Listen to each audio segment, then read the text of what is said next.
नमस्कार दोस्तों, मैं डॉक्टर वंदना हिंदी अध्ययन में आप सभी का हार्दिक स्वागत करती हूँ। हमने पिछले क्लास में व्याकरण के बारे में जाना था कि भाषा को शुद्ध रूप से लिखना, पढ़ना और बोलना हम व्याकरण के द्वारा समझ पाते हैं, जान पाते हैं, सीख पाते हैं। और हमने यह देखा था कि व्याकरण के 4 अंग या 4 प्रकार हैं: वर्ण विचार, शब्द विचार, पद विचार, वाक्य विचार। इन चारों प्रकारों के माध्यम से ही हम व्याकरण को जानते हैं, व्याकरण को सीखते हैं। तो आज का जो हमारा टॉपिक है वर्ण विचार पर है, जिसमें हम सबसे पहले बात करेंगे वर्ण पर, यानी कि वर्ण क्या है। वर्ण भाषा की सबसे छोटी इकाई ध्वनि है, ये तो आपको पता ही होगा। और इस ध्वनि को वर्ण कहते हैं, यानी कि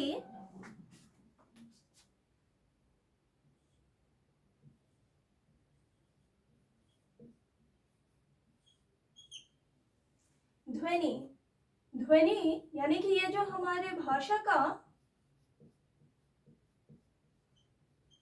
मौखिक रूप है, ध्वनि भाषा का मौखिक रूप है।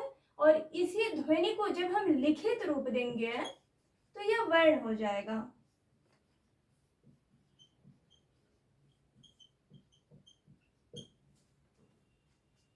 यानी कि हम जो बोल रहे हैं उसका लिखित रूप वर्ण है। जैसे कि अब वर्ण क्या है, हमने देखा कि भाषा की सबसे छोटी इकाई ध्वनि है और ध्वनि को ही वर्ण कहते हैं। यानी कि यह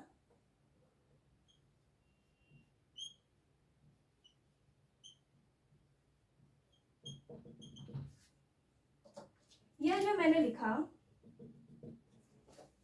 यह वर्ण है। जैसे कि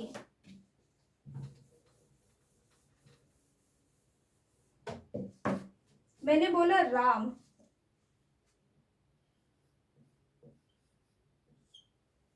इसे मुझे जब लिखित रूप देना होगा तो ऐसे में लिखूंगी, लेकिन अगर इसका शुद्ध रूप क्या होगा,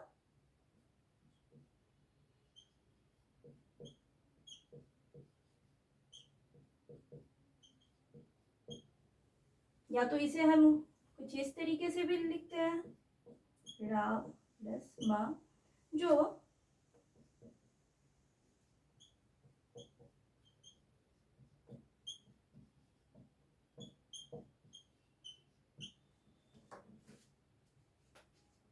यानी कि यह चीज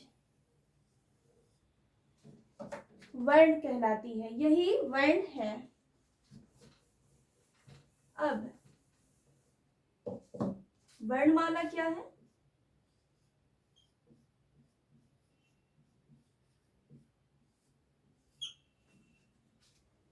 वर्णमाला वर्णों के व्यवस्थित क्रम समूह को वर्णमाला कहते हैं। इसे हम ऐसे भी कह सकते हैं कि किसी भाषा के समस्त वर्णों के स्वरूप को वर्णमाला कहते हैं।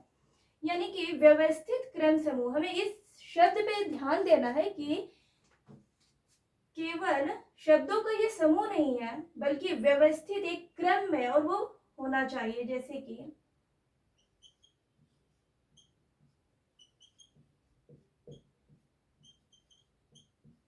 इस प्रकार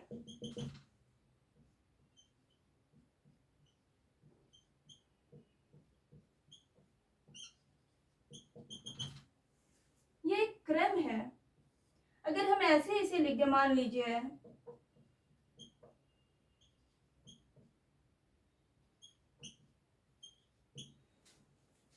तो इसे वर्णमाला नहीं कहेंगे, ये केवल वर्ण हो सकते हैं, लेकिन ये वर्णमाला नहीं, क्योंकि इसका ये जो क्रम है यह गलत है।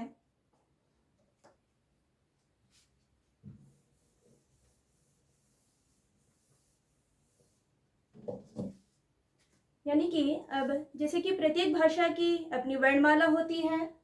हिंदी में कुल 52 वर्ण होते हैं। प्रत्येक भाषा की अपनी वर्ण होती है, ये मैंने बात बोला, इसे आप गौर कीजिए।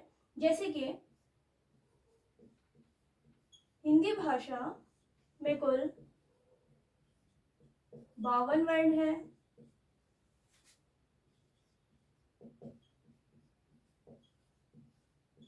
अंग्रेजी में 26 अल्फाबेट है। देखिए यहाँ 52 है, यहाँ 26 है। जब हम हिंदी में लिखते हैं इस प्रकार लिखेंगे, अंग्रेजी में लिखते हैं तो